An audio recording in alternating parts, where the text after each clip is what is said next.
Hello friends, आप सभी का हमारे online platform study with GK YouTube channel पर हार्दिक स्वागत है। तो आज की हमारी चर्चा का विषय रहेगा अंतर्राष्ट्रीय राजनीति या इंटरनेशनल रिलेशंस के अंतर्गत आज हम बात कर रहे हैं। वो टॉपिक रहेगा हमारा यूरोपीय यूनियन, यूरोपीय संघ और यूरोपीय संघ पर आधारित महत्वपूर्ण कीनोट फैक्ट और एमसीक्यू के बारे में चर्चा करेंगे जो आगामी प्रतियोगी परीक्षाओं की दृष्टि से आपके लिए महत्वपूर्ण है। और ये हमारा लेक्चर अपडेटेड रहेगा क्योंकि इसमें हमने ब्रेग्जिट विवाद को भी शामिल किया है और साथ ही अन्य कई महत्वपूर्ण फैक्ट को भी इसमें समावेशित किया है। आवाज आपको क्लियर आ रही होगी, आशा करता हूं। तो आइए शुरुआत करते हैं बिना किसी देरी की। यूरोपीय यूनियन के बारे में चर्चा करेंगे हम। क्या है यूरोपीय यूनियन, किस प्रकार इसकी स्थापना से वर्तमान तक इसकी यात्रा रही, उसके बारे में हमारा मुख्य फोकस रहेगा। यदि आप पहली बार हमारे YouTube channel study with GK को देख रहे हैं और आपने अभी तक इसे सब्सक्राइब नहीं किया तो आप इसे जरूर सब्सक्राइब करें और उसके बाद पास में बेल के आइकन यानी घंटे को भी जरूर दबाएगा ताकि नेक्स्ट टाइम वीडियो सीरीज का नोटिफिकेशन आपके पास तुरंत पहुंच जाए। यदि आपको हमारे द्वारा किया जा रहा प्रयास अच्छा लग रहा हो तो आपसे लाइक करिए और अपने दोस्तों के साथ ही शेयर करेगा। जो भी आपके पास study related group WhatsApp, Telegram, Facebook इत्यादि है वहां पर भी आप इस लिंक को जरूर शेयर करिएगा। साथ ही आप हमारे YouTube चैनल स्टडी जीके की प्लेलिस्ट पर विजिट कर सकते हैं जहां आपको राजनीति विज्ञान पर आधारित अन्य और महत्वपूर्ण वीडियो सीरीज उपलब्ध है। वहां आपको सभी वीडियो सीरीज अलग अलग टॉपिक के माध्यम से, अलग अलग प्लेलिस्ट के माध्यम से उपलब्ध है, वहां आपको मिल जाएगी। तो आइए शुरुआत करते हैं यूरोपीय यूनियन, यूरोपीय संघ। सबसे पहले हम इसकी ऐतिहासिक पृष्ठभूमि के बारे में चर्चा करेंगे, किस प्रकार इसकी विकास की यात्रा रही यूरोपीय संघ की।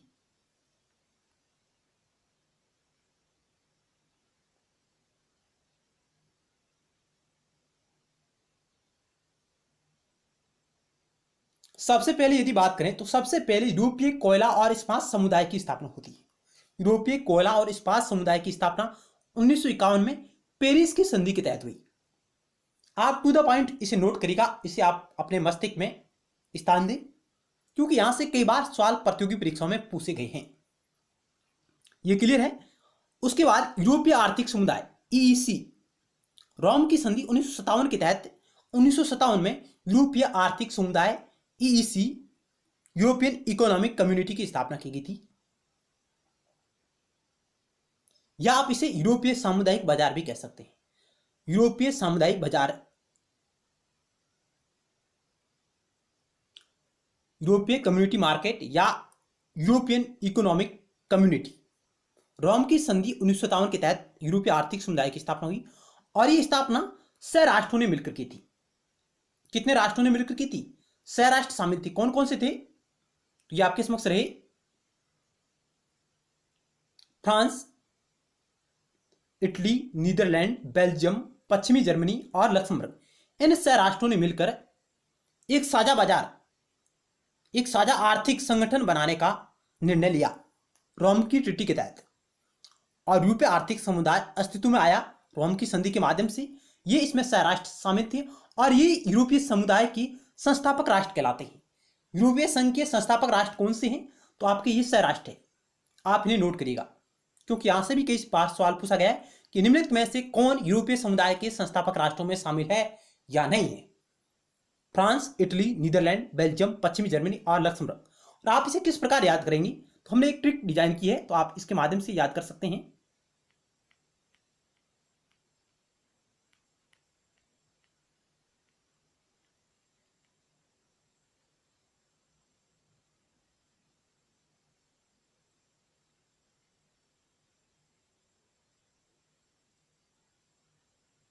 ट्रिक क्या है उसके बारे में बात करते हैं।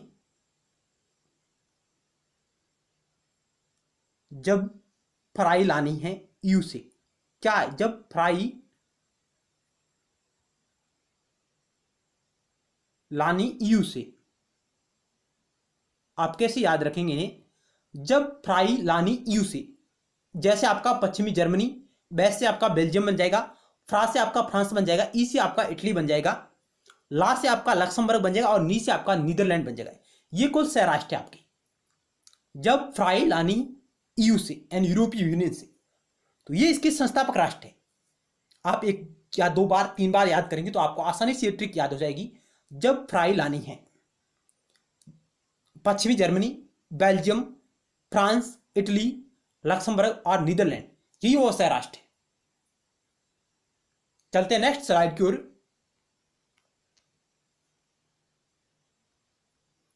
तो शुरुआत में यूरोप के सह देशों ने साझा यूरोप का बाजार बनाने के लिए यूरोपीय संघ की स्थापना की थी, यानी यूरोपीय आर्थिक समुदाय की स्थापना की।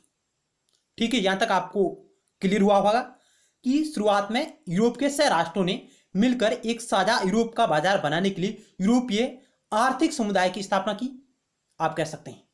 यहां तक आपको ये क्लियर होना चाहिए। अब हम नेक्स्ट बात करें। यूरोपीय संघ मुख्यतः यूरोप में स्थित 27 देशों का एक राजनीतिक एवं आर्थिक मंच है। यानी वर्तमान में क्या है, यूरोपीय संघ मुख्यतः वर्तमान में यूरोप में स्थित 27 देशों का एक राजनीतिक एवं आर्थिक मंच है, जिनमें आपस में प्रशासकीय साझेदारी होती है, जो संघ के कई या सभी राष्ट्रों पर लागू होती है। वर्तमान में यूरोपीय यूनियन में कितने राष्ट्र शामिल है, तो ये 27 राष्ट्र में शामिल है, क्योंकि 31 जनवरी 2020 को ब्रिटेन यानी यूके है जो यूरोपीय यूनियन से अलग हो गया है आखिरकार। उसके बाद 27 राष्ट्र इसमें शेष बचे हैं।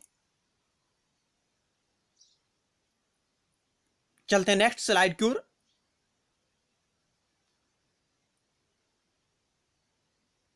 और अच्छी तरह समझने की कोशिश करेंगे और उसके बाद हम एमसीक्यू के बारे में चर्चा करेंगे टू द पॉइंट। यूरोपीय संघ का एक परिचय। यूरोपीय संघ एक अंतरराष्ट्रीय संगठन है जिसमें यूरोपीय देश शामिल है, जिसका गठन 1993 में किया गया था। यूरोपीय संघ कब अस्तित्व में आया, तो इसकी स्थापना 1993 में हुई थी। और किस संधि के तहत, मार्टिस जो ट्रीटी हुई है, मार्टिस ट्रीटी के तहत यूरोपीय संघ की स्थापना हुई 1993 में। और मार्टिस ट्रीटी कब साइन की गई, तो 1992 में साइन की गई थी मित्रों। 1992 में मार्टिस संधि साइन हुई, लेकिन लागू कब हुई, 1993 में। और उसी के तहत यूरोपीय संघ अस्तित्व में आया, उसका गठन किया गया था। इससे पहले यूरोपीय समुदाय था, और उससे भी पूर्व में यूरोपीय आर्थिक कम्युनिटी या यूरोपीय आर्थिक समुदाय था, और उससे पहले यूरोपीय कोयला व इस्पात समुदाय था। ये इसकी धीरे धीरे इसकी यात्रा का क्रम रहा था। 1951 में पेरिस की संधि से इसका शुरुआत होती है यात्रा, और उसके बाद रोम की संधि आती है 1957 में, और उसके बाद मार्टिस ट्रीटी, और उसके बाद भी कई संधियों के माध्यम से इसने अपनी यात्रा को आगे बढ़ाया है। ये बात आप नोट करिएगा। यह यूरोपीय देशों द्वारा मार्टिस संधि पर हस्ताक्षर करने के बाद लागू हुआ। मार्टिस संधि को यूरोपीय संघ की संधि के रूप में भी जाना जाता है, यानी मार्टिस संधि 1992 में जो साइन हुई उसे यूरोपीय संघ की संधि भी कहा जाता है। और जो 1993 में लागू हुई है, साइन 1992 में हुई, लागू कब हुई, 1993 में। और मार्टिस नीदरलैंड में स्थित एक शहर का नाम है। और मार्टिस संधि में 3 बार संशोधन किया गया था। अभी तक मार्टिस संधि में 3 बार संशोधन किया जा चुका है, जो इस प्रकार है।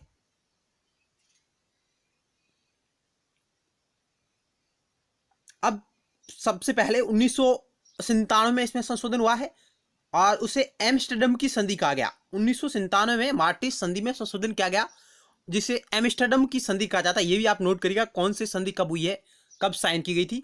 और उसके बाद नाइस संधि या जिसे निस संधि भी कहा जाता है 2001 में। और उसके बाद लिस्बन की संधि 2007 में साइन होती है। लिस्बन की संधि के तहत ही यूरोपीय संघ का संवैधानिक दस्तावेज निर्मित हुआ। यानी लिस्बन की संधि के माध्यम से यूरोपीय संघ का एक संवैधानिक दस्तावेज निर्मित हुआ, उसका खाका तैयार किया गया था, और इसे संवैधानिक मान्यता प्राप्त हुई यूरोपीय संघ को इस संधि के माध्यम से। और ये कब लागू हुई, तो ये 2009 में लागू हुई मित्रों। लिस्बन ट्रीटी है, ये लागू कब हुई है, तो ये 2009 में लागू हुई, ये आप ध्यान रखिएगा। तो आपको इन संधियों का क्रम भी याद होना चाहिए। पेरिस की संधि, रोम की संधि, मार्टिस ट्रीटी, एम्स्टर्डम की संधि, नाइस संधि, लिस्बन की संधि। चलते हैं नेक्स्ट पॉइंट की ओर। अब यूरोपीय संघ के उद्देश्य क्या थे, इनके बारे में हमारी बात रहेगी। यूरोपीय संघ के उद्देश्य राजनीतिक सहयोग को बढ़ाने के लिए, यानी जो यूरोपीय संघ में शामिल कंट्री है उनके मध्य राजनीतिक सहयोग को बढ़ावा देना, एक एकल मुद्रा यूरोप बनाकर आर्थिक एकीकरण को बढ़ाने के लिए, यानी एक साझी मुद्रा के रूप में यूरो का प्रचलन शुरू करना, यानी एक साझा मुद्रा को अपनाया गया यूरोपीय राष्ट्रों के मध्य। एक साझी यूरो मुद्रा को अपनाया गया एकल मुद्रा के रूप में, और वर्तमान में 19 राष्ट्र यूरो मुद्रा को अपना रहे हैं। यूरोपीय यूनियन के कितने राष्ट्र वर्तमान में यूरो मुद्रा का उपयोग कर रहे हैं? 19 राष्ट्र इसका उपयोग कर रहे हैं मित्रों। और जो यूके इससे अलग हो गया है, ईयू से यूके अलग हो गया है, वो पहले भी यूरो को नहीं अपना रहा था, और अलग होने के बाद तो कैसे अपनाएगा? यानी यूरो मुद्रा को यूके है जो पहले भी नहीं अपना रहा था, यह आप ध्यान, 19 राष्ट्रों में वो शामिल नहीं था, वो अलग था। नेक्स्ट बात करें एकीकृत सुरक्षा और विदेश नीति को लागू करना। यूरोपीय संघ के मध्य जो भी राष्ट्र शामिल है उनमें एक एकीकृत सुरक्षा प्रणाली और विदेश नीति लागू होनी चाहिए, इस बात पर भी यह मुख्य ध्यान केंद्रित करता है। आम नागरिकों के अधिकार उन्हें किस प्रकार प्राप्त हो, उनके बारे में भी यह यूरोपीय संघ मुख्य बल देता है। न्यायपालिका, आवर्जन और शरण के क्षेत्रों में सहयोग को बढ़ावा देना। जो शरणार्थियों की समस्या है, आवर्जन इत्यादि, इन मामलों में सहयोग के जो क्षेत्र हैं उनमें बढ़ावा देने के लिए यह कर्तव्य है, संकल्प है।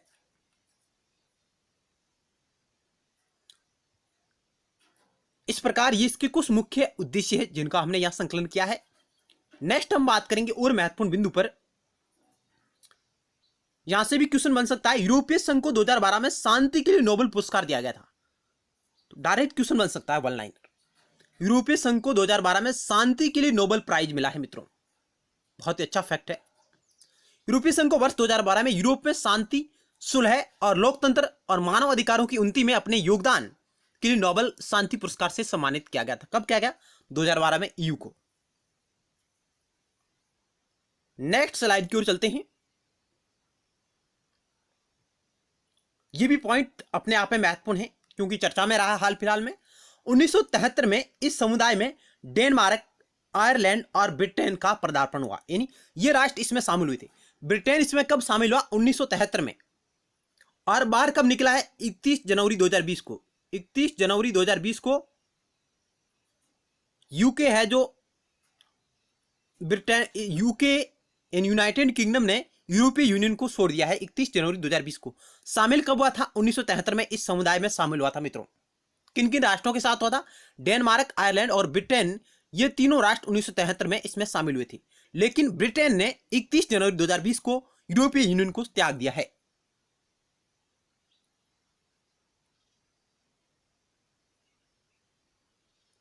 इनमें से डेनमार्क और ब्रिटेन, ये दो ऐसे राष्ट्र हैं, इन्होंने भी जो साझी मुद्रा यूरो को 19 राष्ट्र अपना रहे थे, उनमें इन राष्ट्रों ने भी साझी मुद्रा यूरो को नहीं अपनाया था। यानी 19 राष्ट्र जो यूरो मुद्रा का उपयोग कर रहे हैं उनमें ये शामिल नहीं है डेनमार्क और ब्रिटेन। ये भी आप फैक्ट नोट करिएगा क्योंकि बार बार मैं कह रहा हूं, कई बार क्वेश्चन पूछा जा सकता है कि क्योंकि ये चर्चा में रहा, ब्रिटेन जो ब्रेग्जिट विवाद है वो काफी चर्चा में रहा था और आखिरकार 31 जनवरी 2020 को ब्रिटेन है जो यूरोपीय यूनियन से अलग हो गया है। इसलिए आपको यह भी ध्यान रखना है कि ब्रिटेन और डेनमार्क ये दोनों हैं ऐसे राष्ट्र हैं, ये यूरो नामक साझी मुद्रा को नहीं अपना रहे थे। अलग केवल ब्रिटेन ही हुआ है और वर्तमान में 27 राष्ट्र यूरोपीय संघ में शामिल रहे हैं। इनमें से केवल एक ब्रिटेन ही बाहर हुआ है 31 जनवरी 2020 को। 31 जनवरी 2020 से पहले यूरोपीय संघ में 28 राष्ट्र शामिल थे, लेकिन 31 जनवरी 2020 की मध्यरात्रि के बाद केवल इसमें 27 राष्ट्र शेष रह गए। यहां तक क्लियर हो गया। नेक्स्ट पॉइंट के बारे में बात करते हैं। नॉर्वे भी इस समय इसमें शामिल होना चाहता है। 1973 में नॉर्वे भी इसमें शामिल होना चाहता था, लेकिन जनमत संग्रह के विपरीत परिणामों के कारण उसे सदस्यता से वंचित रहना पड़ा। यानी नॉर्वे के राष्ट्र में जनमत संग्रह हुआ और उसके कारण वो इसमें शामिल नहीं हो सका। नॉर्वे की संसद ने इससे मंजूरी प्रदान नहीं की थी इसमें शामिल होने के लिए यूरोपीय संघ में। तो नॉर्वे है जो इसका सदस्य राष्ट्र नहीं है ईयू का, ये भी आप ध्यान रखिएगा। नॉर्वे इसका सदस्य राष्ट्र नहीं है यूरोपीय संघ का। अब हम नेक्स्ट स्लाइड पर बात करें। 1979 में 1979 में पहली बार यूरोपीय संसद का गठन हुआ। यूरोपीय संसद का गठन हुआ और इसमें लोकतांत्रिक पद्धति से सदस्य चुने गए। यानी यूरोपीय संसद में 705 मेंबर है वर्तमान में।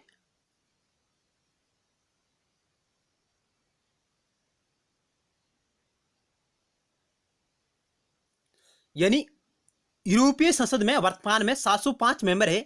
Member of European parliament, member of European parliament कितने हैं? MEPs ये 705 है और ये प्रत्यक्ष चुनाव के माध्यम से जीतकर संसद में आते हैं।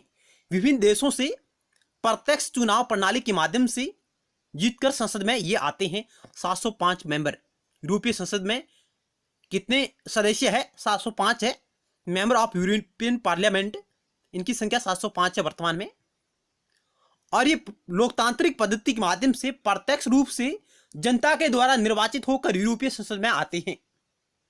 और यूरोपीय यूनियन का एकमात्र अंग है यूरोपीय संसद जो प्रत्यक्ष निर्वाचित होता है। ये भी आप फैक्ट नोट करिएगा। और यूरोपीय संसद का प्रेसिडेंट यानी अध्यक्ष भी होता है मित्रों, एक अध्यक्ष होता है।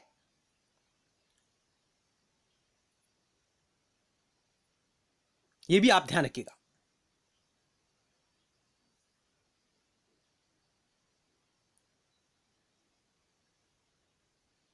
यहां तक क्लियर है? चलता है नेक्स्ट स्लाइड की ओर।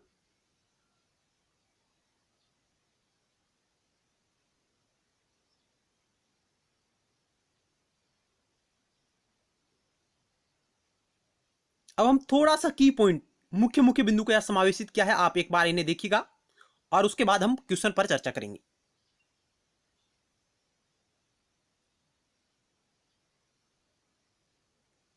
यूरोपीय संघ एक आर्थिक और राजनीतिक साझेदारी है, एक साझा बाजार है और इसके 27 सदस्य देश हैं वर्तमान में।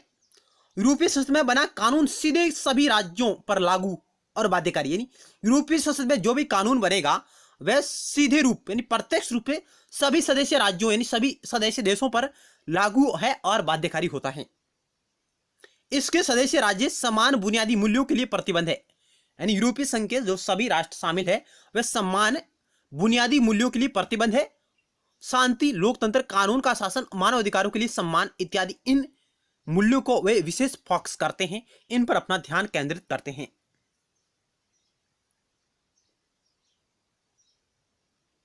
यूरोपीय संघ यह आंतरिक बाजार के भीतर लोगों, वस्तुओं, सेवाओं और पूंजी के मुक्त आवागमन की अनुमति देने वाला एकल बाजार है और इसी कारण एक साझी मुद्रा के रूप में भी यूरो को अपनाया गया है। संघ की अपनी मुद्रा है। यूरो 1999 में अपनाई गई थी। 1 जनवरी 1999 में यूरो नामक साझी मुद्रा को अपनाया है यूरोपीय यूनियन ने। 1999 में यूरो नामक साझी मुद्रा को अपनाया गया, मौद्रिक संघ के रूप में स्थापित हुआ। 19 सदस्य देशों द्वारा इसका उपयोग किया गया है, यानी 27 में से केवल वर्तमान में 19 देश ही यूरो नामक साझी मुद्रा का उपयोग कर रहे हैं। यूरोपीय संघ के सभी सदस्य राष्ट्र साझी मुद्रा के रूप में यूरो का उपयोग नहीं कर रहे हैं। केवल 27 में से 19 देश ही इसको अपना रहे हैं, जिनमें ब्रिटेन पहले से भी नहीं अपना रहा था।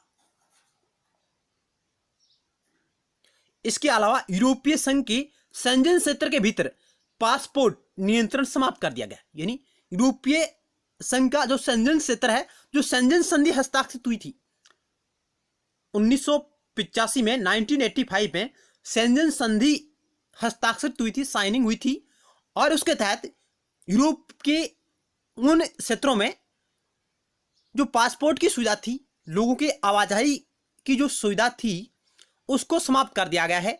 वो बिना पासपोर्ट के किसी भी क्षेत्र में आ जा सकते हैं, यानी शेंजन क्षेत्र के भीतर पासपोर्ट नियंत्रण समाप्त कर दिया गया है 1985 की शेंजन संधि के माध्यम से। और ये लागू कब हुई थी? 1995 में, 10 वर्ष पश्चात। शेंजन संधि के तहत पासपोर्ट नियंत्रण व्यवस्था को समाप्त कर दिया गया। साइन हुई थी 1985 में और लागू कब हुई? 1995 में। ईयू की राजधानी ब्रुसेल्स बेल्जियम में है। ईयू की राजधानी कहाँ है? आप कह सकते हैं ब्रुसेल्स में है। और ब्रुसेल्स क्या है? ये बेल्जियम की राजधानी है और ब्रुसेल्स है जो बेल्जियम की राजधानी है और ईयू की राजधानी भी ब्रुसेल्स में है। ईयू का हेडक्वार्टर भी ब्रुसेल्स में है, यह आप ध्यान रखिएगा। अब हम बात करेंगे नेक्स्ट स्लाइड की ओर, जिसमें महत्वपूर्ण सवालों के बारे में जो यूरोपीय संघ पर आधारित है और पिछले वर्षों में प्रतियोगी परीक्षाओं में पूछे गए हैं और कुछ ऐसे सवाल हैं जो एक्सपेक्टेड हैं, जो आगामी प्रतियोगी परीक्षाओं की दृष्टि से आपके लिए महत्वपूर्ण है। तो आइए शुरुआत करते हैं उन्हीं पर।